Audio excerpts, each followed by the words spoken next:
Hello, AP Stats. Here we are today going over sampling distributions of the difference of two proportions from Chapter 10. Hopefully you will read along in your book, and I want to just point out some of the hard parts as usual.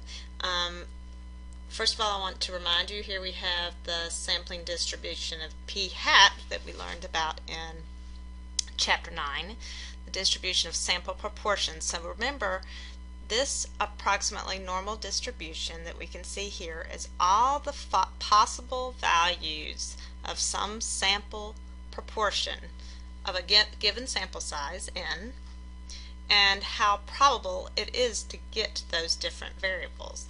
And then for x bars, there's a sampling distribution for x bars. So this is a whole bunch of sample means from some given sample size n and all the different values it might take on and how likely those are and how they center around the true mean of mu and have a standard deviation of that statistic. It's sigma over root n.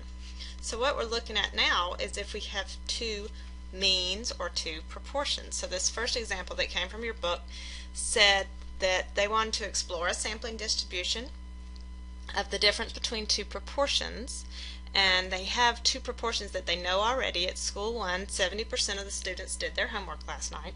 At school number 2, 50% did their homework last night. And suppose the counselor at school 1 takes a simple random sample of 100 students and records the sample proportion that did their homework. Of course, at our school, everyone does their homework, especially in statistics. So school 2's counselor takes a simple random sample of 200 students and records their sample proportion, and we're trying to see what that distribution looks like. Keep in mind here, we already know the difference between the two proportions in reality is 20%.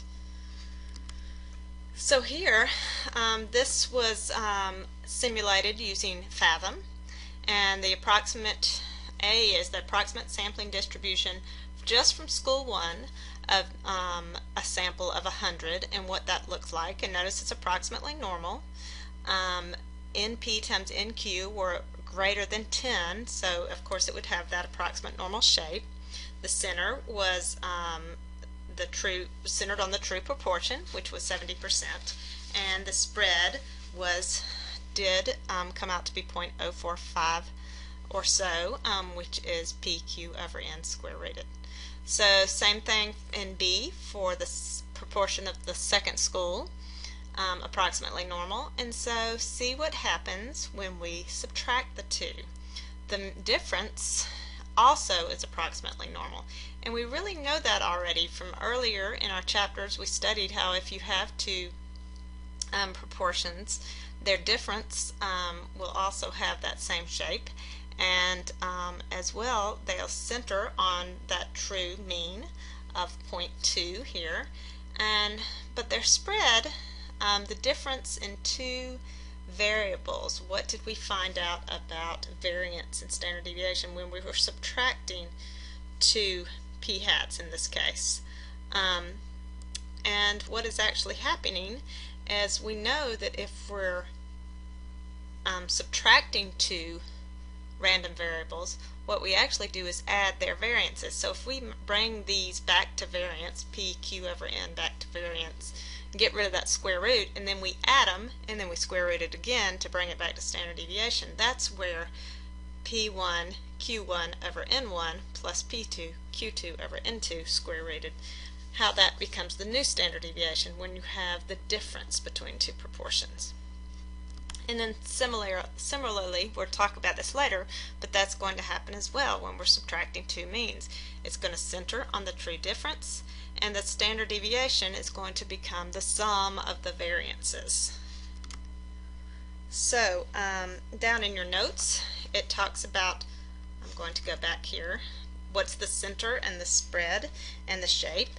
And so for that P distribution, the shape would be approximately normal as long as N times P and N times Q are both greater than 10, and so that would mean NP1 and NQ1 are greater than 10, and NP2 and NQ2 are also greater than 10. So for that normality condition, you're going to have to check 4 different things.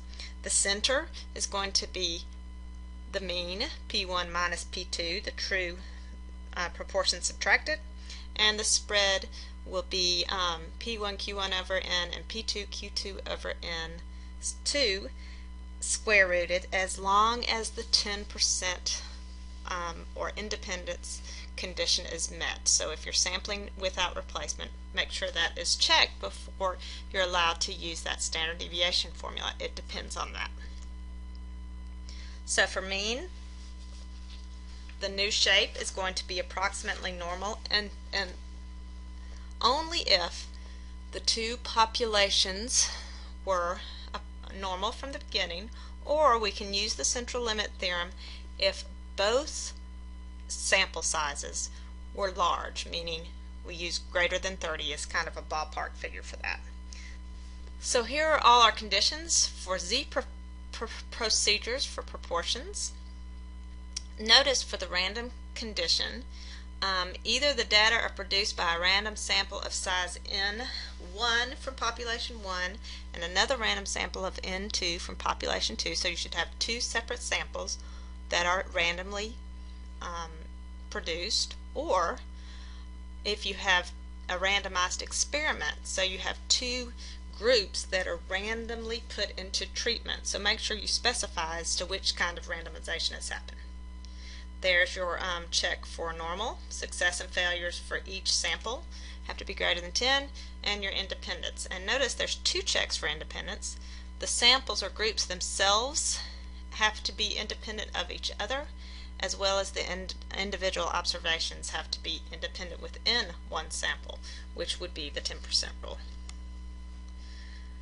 Now for a significance test, we normally use the true P, the true proportion, but when you're testing a hypothesis where you're subtracting P1 minus P2 and that equals 0, if you use that in your standard error, well, of course you would get 0 here in the denominator of your z-score, and that's a problem.